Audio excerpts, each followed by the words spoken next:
Welcome to my video for using TPU 95A HF on the Bambu X2D.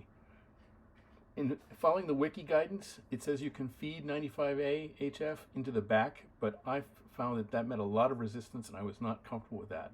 So I just adopted the more conservative kind of over from the top vertical approach.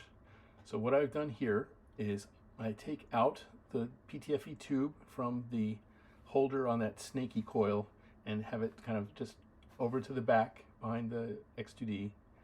I then use a 2-inch PTFE tube that I put into the left extruder to just act as a kind of a guide for the last bit of the filament. And I have this white filament hanger guide that fits on the external spool holder that guides the filament down and gives this pendulum action, and it maintains tension on the filament while it feeds out. The problem I was having with other implementations was that the filament would get outside of the spool walls and then would tangle up and would be a problem. This, with the pendulum action, seems to work really well. I had difficulty with the audio capture of the initial narration, so I've had to over narrate here, but I think you'll get the idea. Okay, after all the downloading, setup, and everything, we're printing TPU.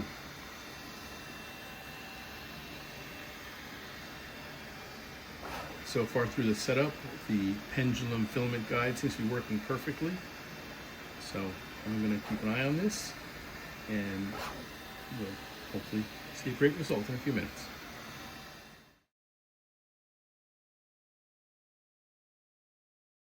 As you can see, the print turned out perfect. I had no build issues. I had no filament tangle issues thanks to the pendulum filament guide there. Pull this off here, you can see.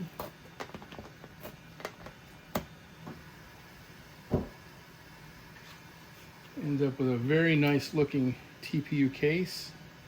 Has a few stringers to clean up, but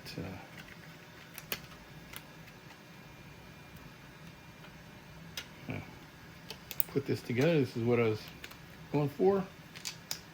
Really nice looking Apple retro case, very flexible.